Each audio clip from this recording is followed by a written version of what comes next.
વર્ષ 2022ના MD drugs કેસમાં કોર્ટે કડક ચુકાદો આપતા ખળભળાટ મચી ગયો છે।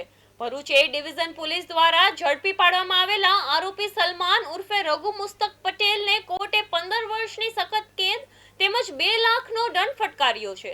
વર્ષ 2022માં મોફિસિર જૈન કમ્પાઉન્ડના નજીકથી 99 ગ્રામ એમડી ડ્રગ્સ સાથે 2 આરોપી ઝડપાયા હતા। કેસની સુનાવણી દરમિયાન 20 થી વધુ સાક્ષીઓ અને પુરાવાના આધારે નામદાર પંચમાં એડિશનલ ડિસ્ટ્રિક્ટ એન્ડ સેશન જજ એમ સોનીને કોર્ટે આરોપી દોષિત જાહેર કર્યો છે।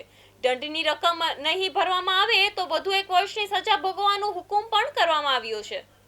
નામદાર પાંચમા એડિશનલ ડિસ્ટ્રિક્ટ જજ સાહેબનાઓ દ્વારા માન્ય કરી તારીખ 15/5/2026ના રોજ આ કામના આરોપી નંબર 1 સલમાન ઉર્ફે રઘુ મુસ્તાક પટેલનાઓને નામદાર કોર્ટ તરફથી 15 વર્ષની સખત કેદની સજા તથા 2 લાખ રૂપિયા દંડનો હુકમ કરવામાં આવેલ છે અને જો દંડની રકમ ના ભરે તો વધુ 1 વર્ષની સજા અંગેનો હુકમ કરવામાં આવેલો